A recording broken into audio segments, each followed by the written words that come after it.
Breaking out of hospitals, patients run out of patience as nurses strike enters day 4. Kuanzia kesho tuanze hiyo kazi ya kuwaita, tuanze hizo negotiations. After 1 week sasa ikiwa ngumu, so tutaanza kudeclare total war ya kisiasa na wao. Hakuna siku tutakubali kuangushwa na mtu ambaye aliangushwa kwa nomination ya Jubilee. Storm in Jubilee Nairobi team as candidates declare war on independents who left Jubilee. Tusalimiane namna hiyo. Uhuru answers Raila over claims of manufactured maize crisis.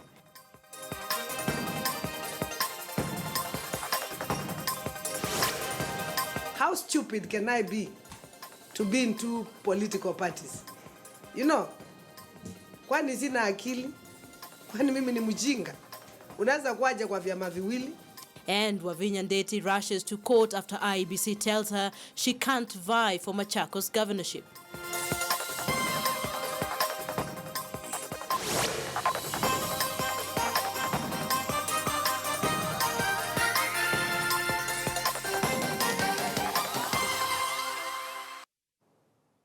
It is the 8th day of June. Very good evening to you. Thank you so much for joining us on KTN Prime.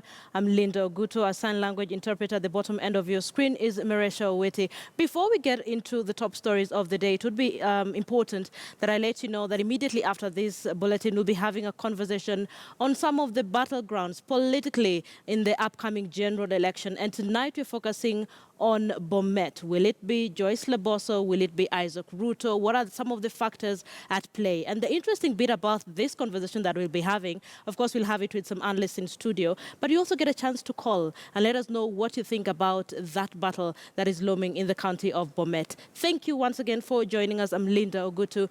Let's begin with the crisis in the health sector. The nationwide Kenyan nurses strike entered its 4th day today with efforts to resolve the crisis ending in Desiree. This was after a crisis meeting set up by the Ministry of Labour failed to kick off after nurses union officials were apparently snubbed by the ministry as well as the Council of Governors. KTN's Timothy Otieno begins our bulletin tonight. The anger of a people who know too well the cost of not having immediate medical attention. Patients at the Nakuru Provincial Hospital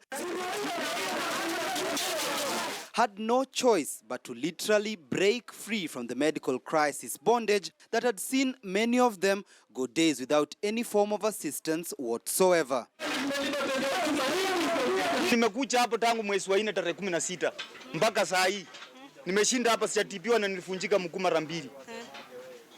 Usaidizi hakuna. Kulipa ilipwa. Alafu huko tunafanya nini? Hakuna dawa ya uchungu wamefungia yote. Hakuna dawa yoyote tunapewa. Tuliona wamefungia hizo dawa.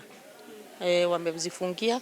Sasa tukaona juu asaidiwi, anastahili kufanyia dressing afanyiwi. Sasa nikaona niende nitafute tu daktari mwenye atakuwa akimfanyia. The mass exodus now becoming the manifestation of an industrial action that innocent Kenyans are bearing the brunt of. A strike that will likely continue after efforts to solve the problem hit a deadlock Thursday morning. Tomorrow we will meet both sides. We will tell them the issues the way we see it as a ministry, and we will clearly, ensure that we follow the law. That was Wednesday, as the Labour Cabinet Secretary promised to have a joint seating with both representatives from the Council of Governors and the Nurses Union officials. But come Thursday, the same ministry officials who had called for the meeting would give the Kenya National Union of Nurses a wide berth. We have been waiting patiently, but we have just been told that the CS is away, is not around here. We can't say we know where he is. We have been told that we shall be informed later on when she's there. The obviously disgruntled officials believe that the concerned parties are unwilling to resolve the crisis in good faith. The Kenyans who are dying, it should not be blamed to the nurses. it should be blamed to the government. So it is their prerogative to protect its citizens. So to the nurses outside there, the darkest hour is just before dawn, and our dawn is coming tomorrow. We feel the government is not taking the nurses seriously. They are not even taking their time that they have used to negotiate, the resources they have used to take care of the negotiators who are traveling from other counties to stay in Nairobi. They are not respecting that. And with a seemingly unwavering resolve, the nurses remain defiant. Those in Meru County choosing to abandon the hospital wards and instead take to the streets, promising to hold out for as long as their collective bargaining agreement remains unsigned and unregistered. The health workers, which are nurses for this matter, they are not going to go back on duty until the CBA's signed. Until the CBA's signed. And with the strike drawing ever so close to hitting its first week mark, Kenyans are left with the hard choice of either going back home or seeking alternative medical attention from private facilities which are more expensive. Nikalipa kila kitu. Wakaniambia utaenda Friday. Friday ni Friday. Friday ni Friday. Mpaka nimechoka. Na sasa hii nimemaliza siku 4, hii mguu ijaoshwa na vikozi nimevunjika mara 2. Na hapa juu hakuna nyama. Hakuna nyama, hii mguu yangu ilivunjika yote. Siku 4 bila kuoshwa. Halafu anakuambia nazi alienda na funguo, sijui huyu etisubiria. Hakuna madawa. Sasa sister, nikikata mguu ndio furaha yangu ama ndio furaha ya nani? The nurses, often described as the backbone of the country's healthcare sector, are demanding the implementation of a collective bargaining agreement that they insist will cost the counties 7.2 billion shillings. Funds that county governments and the Salaries and Remuneration Commission say cannot be sustained. Timothy Otieno, KTN News.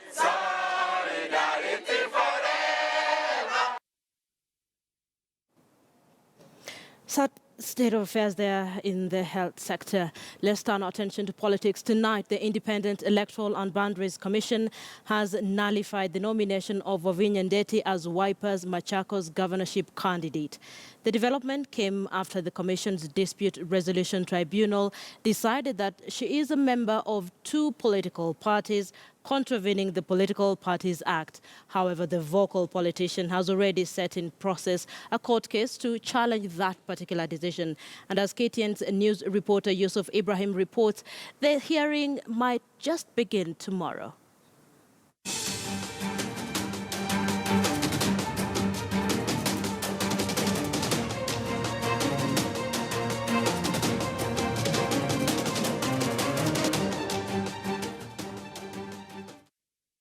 Hardly a week after she was cleared by the electoral body IEBC, Wavinya Ndeti's aspiration of becoming the next Machakos governor has yet again faced another obstacle, this time round from the electoral body itself, a move that is now threatening to throw Wavinya into a political rabbit hole. It can I be to be in 2 political parties? You know, kwani sina akili? Kwani mimi ni mjinga? Unaweza kuaje kwa vyama viwili? The Commission's Dispute Tribunal struck out her name from the list of candidates eyeing Machakos' top seat on ground that she belongs to 2 political parties at the same time, Wiper Party as well as Chama cha Uzalendo CCU. It is a technicality that will see her in danger of committing an electoral offence. In the petition filed by 6 petitioners, 5 of whom are Wiper Party members, it was argued that Wavinya ditched her CCU party on April 6th, a day after joining Wiper, and just a day after the party-hopping window had been closed by the courts, a situation that saw her breach the set rules as envisaged in the 2011 Elections Act. My lawyers are working on it now, and I'm going to appeal because the only person who should give information about membership, one being a member, about the membership of a political party, is the registrar of political parties. It's an assertion that sources within the office of the registrar of political parties have affirmed, saying that she had resigned from CCU and joined the Wiper Party. The move by the electoral body to strike out Wavinya from the race has already ruffled feathers in Machakos County. Sitapigia mtu mwingine kura kama Wavinya Ndeti hatakuwa katika uwanja wa ugavana. We will not bow, and we advise as the supporters of Honorable Wavinya Ndeti, we support her, and we are advising Wiper to appeal that ruling. The move by the electoral body to nullify Wavinya's nomination has also once again brought to the fore political infightings within the Wiper Party, with the petitioners, some of whom are Wiper Party members, arguing that the Wiper Party's National Executive Council did not even ratify her membership. Wavinya was expected to battle it out with the current governor, Maendeleo Chapchap's Dr. Alfred Mutua, who is largely banking on his development record to get a possible second term in office. The IEBC Dispute Resolution Committee, which began its sittings at Milimani Law Courts on 4th of June, is currently hearing at least 297 cases arising out of the process of clearing candidates for elections. Yusuf Ibrahim, KTN News.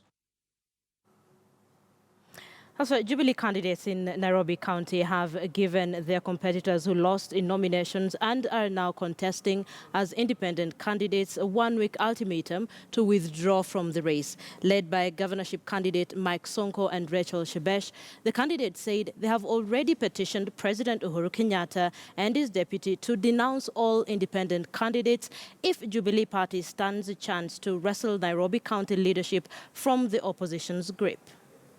It is during this strategy meeting that Jubilee candidates fired salvos at all independent candidates vying in Nairobi County, ostensibly those who lost in April's Jubilee Party primaries. Wewe kama ni independent, mimi nakwambia mnishebeshe. Kwanza mimi nakuanga stima. Hakuna siku tutakubali kuangushwa na mtu ambaye aliangushwa kwa nomination ya Jubilee. Akaanguka, akakimbia. So if you are an independent, you are enemy. If you are chap. Reading from the same script like their counterparts in Rift Valley, the Nairobi team expressed their fears that presence of independent candidates in the race will cost them seats and work to the advantage of the opposition. MCS, mushikane na secretariat yetu, muwapatie contacts za wale independent candidates ambao tuwajui. Kuanzia kesho, tuanze hiyo kazi ya kuwaita, tuanze hizo negotiations. After 1 week sasa ikiwa ngumu, so tutaanza kudeclare total war ya kisiasa na wao. On the spot was Peter Kenneth, whom they called upon to step down in support of Sonko, with some MPs who were allied to him during the primaries, Shebesh and Waihenya Ndirangu, shifting their allegiance to Sonko. But I have a request to make to you, our friend Peter Kenneth. It is a bit late to prove a point. Yes. It is a bit late to prove a point. Watu wasikupotee wewe kama spoiler always. We know it is your democratic right to contest, to vie, but please, kuja tufanye kazi pamoja. Friendly parties in Jubilee like Dr. Alfred Mutua's Maendeleo Chapchap were not spared either. So if you are an independent, you are enemy. If you are chap in Nairobi, you are not Uhuru and you are not Jubilee. If you are PNU, you are not Uhuru and you are not Jubilee. Uhuru and Ruto are Jubilee. Simple. Hakuna koma mbele na hakuna koma ingine mbele. Tumeongea na rais asubuhi, tukamwambia kama ni chap ifanye kazi huko kwetu huko Ukambani na huko area zingine. Sisi hapa Nairobi tunataka Jubilee suits. Nairobi County is a Jubilee and NASA battleground, with only 32,000 votes separating the two in the 2013 general election in the presidential race. Duncan Hemba, KTN News. So that story forms the basis of our big question tonight on KTN Prime. Let's take a look at that big question for you tonight. So we're asking, Do you support Sonko's demand for Peter Kenneth to withdraw from Nairobi race? Do you support Sonko's demand for Peter Kenneth to withdraw from Nairobi race? Remember, Peter Kenneth is running as an independent candidate and is not the only one. So far, we have the biggest number of independent candidates who will participate in the upcoming general election, and it's part of the conversation that was had in Uasin Gishu and has caused quite a storm. So before we get to that storm, let us know what you think about our big question, whether or not you think Peter Kenneth should withdraw from Nairobi race. Tweet us at KTN News, at KTN Kenya. You can also tweet me at Linda Guto. The other option for you would be to send a short message to the number 22155. I'd love to sample your views on our big question.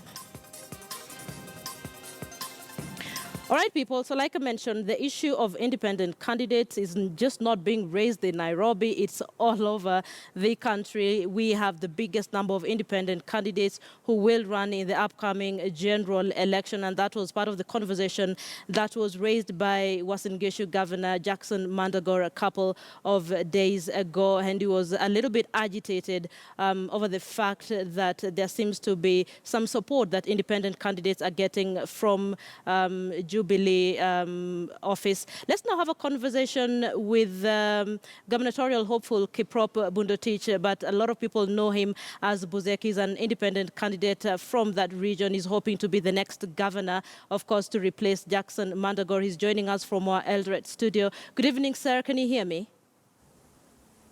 Yes, I can hear you clearly. Good evening. Thank you for joining us and indeed for speaking to us on KTN Prime this evening. So allow me to begin by asking you that we've had reports that you've been asked to step down in favor of the incumbent Governor Jackson Mandagor. Have you been asked to step down? Not at all. You know, this is just part of the falsehoods that in politics is called propaganda. And several people have called me earlier on today asking me whether I've stepped down. I would want to put this clear and straight for once and for all. I'm not stepping down for anybody. And I said this in the course of the week that I'm not going to negotiate with anyone because I have an agenda with the people of Uasin Gishu based on the manifesto that I have, and that can only be decided in the ballot on the 8th of August. So I'm in the race and firmly so. Stepping down is definitely not an option for you. Absolutely, it's not an option for me. And as I must just reiterate that the reason why I'm running and I'm in the race is because I have my supporters who are the majority of the people in Uasin Gishu, and they are the ones who have decided, we both decided unanimously that we must pursue my candidature and my interest of being the gubernatorial or the governor of Uasin Gishu to the 8th of August. So this is not a decision that I can make alone today to say that I'm not standing, but I'll tell you, representing all my followers, my supporters, yes, I'm in the race and firmly so. Right, so Jackson Mandagor claims that Jubilee leadership is supporting rivals running on independent tickets. You are running on an independent ticket, and in his region for that matter, are you being supported by Jubilee leadership? Yes, let me put it this way. I'm not being supported by any leadership whatsoever. And if there is any support that I've gotten, is free support from Mandagor himself, who never delivered for the people of Uasin Gishu for the last 5 years. So he's been my biggest supporter. He's the one who's elevated me to the popularity that I have today by the sheer fact that he didn't deliver on the promises that he made for the last 5 years. So he has more. I have more to thank him for having given me an opportunity to make entry and gave me a very soft entry into the political arena in the gubernatorial seat for Uasin Gishu. It's interesting that you say that the incumbent has been your biggest supporter. So allow me to ask a direct question as well. There have been sentiments that part of the support that you're getting is from Deputy President William Ruto. How close are you to the Deputy President? Is he in any way supporting you in your race? Not at all, and I'll tell you, the closest I am to the Deputy President, first and foremost, he happens to come from my county. So basically, me and him come from the same county. So other than the fact that obviously is my potential voter, I would imagine, given that I'm somebody who was, who for the better part of my, life before politics, have been an entrepreneur. So, and an entrepreneur at a level that it would not surprise that me and him brush shoulders in different fora. That is the closest that I've been to him, just engaging in matters of nation building and engaging in matters of how to be able to push development in our county.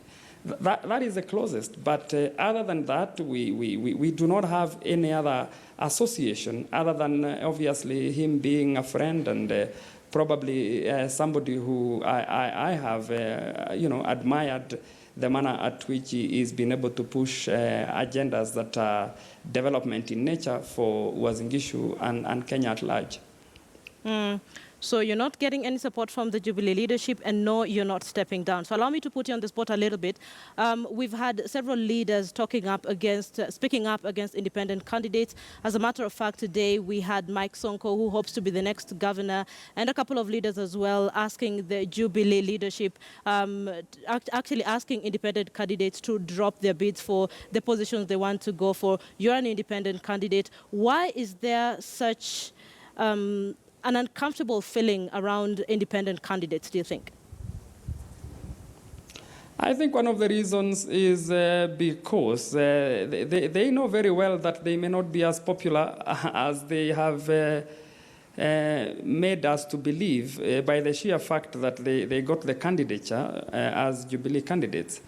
Does not necessarily mean they're very popular. And I want to tell these guys to just relax, because if they are as popular as they have, on numerous occasions alleged, then they should sit and be comfortable and wait for the 8th to give us a lashing of our lives. This issue of, just raising a lot of friction and a lot of bashing by just saying that these independent candidates are spoilers. If we are an entity, and we don't stand a chance, what is the fuss all about? They should just relax, and they do their campaigns, and we do our campaigns. So really, and from another, just to put this on record, I think Jubilee as a party, they stand a better chance to even get a higher voter turnout by the sheer fact that some of us guys, and most of the guys in independent, like coming from Uasin Gishu, are people who are an offshoot of Jubilee. So we are all trying to solicit votes for as one presidential candidate, and there is no way somebody can deny me to solicit votes for a president of my choice.